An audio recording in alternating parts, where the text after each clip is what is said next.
सीताराम। आज श्रीमद् भगवद गीता के 16वें अध्याय के महात्म्य का पाठ करूँगा। तो पहले 16वें अध्याय का जो सारांश है वो महाराज जी की वाणी में आया है, पहले उसका पाठ कर लूँ। तो महाराज जी की वाणी में है, दुर्गुण दुराचारों से ही मनुष्य 84 लाख योनियों एवं नरकों में जाता है।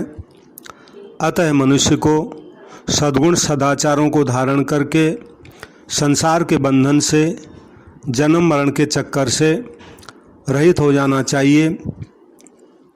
जो दंभ, दर्प, अभिमान, काम, क्रोध, लोभ आदि आसुरी संपत्ति के गुणों का त्याग करके अभय, अहिंसा, सत्य, अक्रोध, दया, यज्ञ, दान, तप आदि दैवी संपत्ति के गुणों को धारण करता है, वे संसार के बंधन से रहित हो जाते हैं।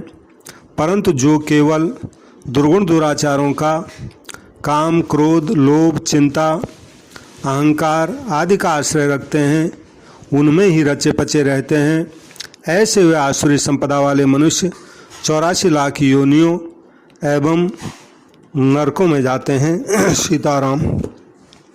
सबसे मेरी प्रार्थना है, जो भी इस कथा को सुन रहे हों, कथा को लाइक करें, शेयर ज़रूर करें ताकि अच्छी बातों का प्रचार हो, और सब्सक्राइब करें चैनल को, और कमेंट चाहे तो कमेंट कर दें।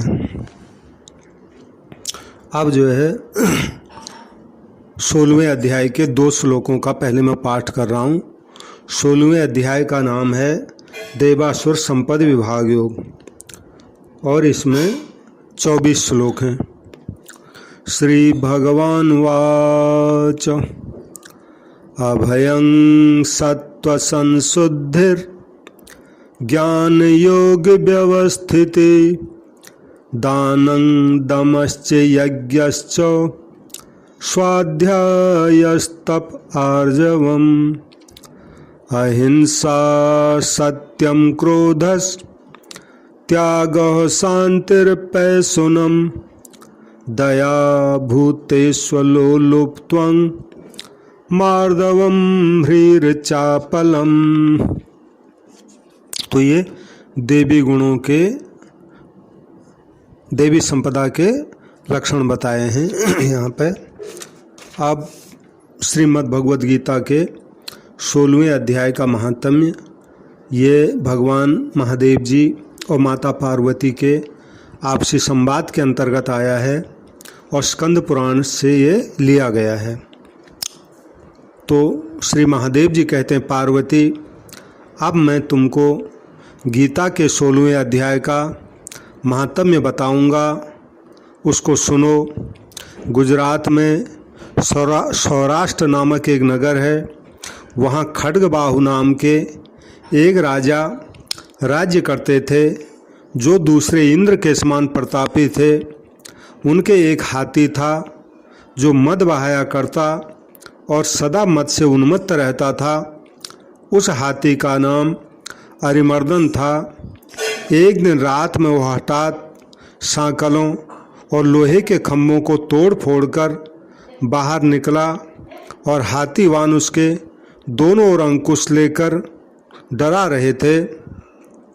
किंतु क्रोधवश उन सब की अवहेलना करके उसने अपने रहने के स्थान हथिसार को ढहा दिया।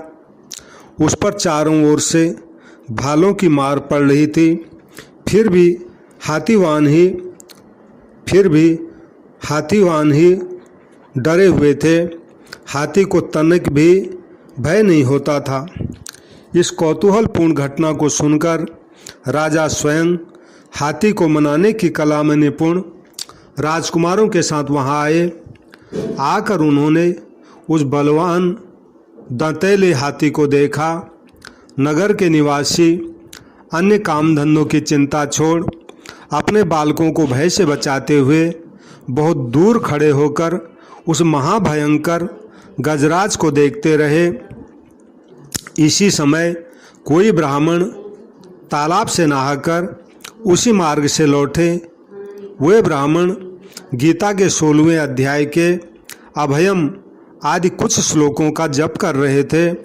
पूर्ववासियों और पीलवान यानी महावतों ने उन्हें बहुत मना किया, किंतु उन्होंने किसी की नहीं मानी। उन्हें हाथी से भय नहीं था, इसलिए वे विचलित नहीं हुए। उधर हाथी अपने फुतकार से चारों दिशाओं को व्याप्त करता हुआ लोगों को कुचल रहा था। वे ब्राह्मण उसके बहते हुए मद को हाथ से छूकर कुशलपूर्वक निर्भयता से निकल गए। इससे वहाँ राजा तथा देखने वाले पूर्ववासियों के मन में इतना विस्मय हुआ कि उसका वर्णन पार्वती नहीं हो सकता। राजा के कमल नेत्र चकित हो उठे थे। उन्होंने ब्राह्मण को बुला सवारी से उतरकर उन ब्राह्मण देव को प्रणाम किया और पूछा, ब्राह्मण, आज आपने यह महान अलौकिक कार्य किया है, क्योंकि इस काल के समान भयंकर गजराज के सामने से आप सकुशल लौट आए हैं।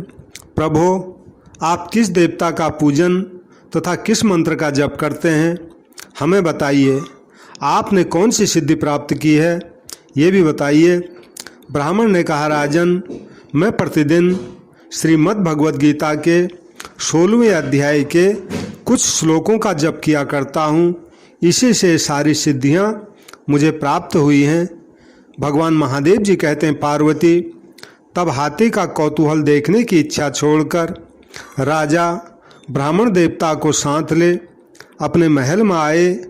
वहाँ शुभ मुहूर्त देखकर 1,00,000 स्वर्ण मुद्राओं की दक्षिणा दे उन्होंने ब्राह्मण देव को संतुष्ट किया और उनसे गीता मंत्र की दीक्षा ली। गीता के 16वें अध्याय के अभयम आदि कुछ श्लोकों का अभ्यास कर लेने के बाद उनके मन में हाथी को छोड़कर उसके कौतुक देखने की इच्छा जागृत हुई। फिर तो एक दिन सैनिकों के साथ बाहर निकलकर राजा ने हाथीवानों से उसी मत्त गजराज का बंधन खुलवाया। वे निर्भय हो गए। राज्य के सुख विलास के प्रति उनका आदर भाव नहीं था। वे अपना जीवन तृणवत समझकर हाथी के सामने चले गए।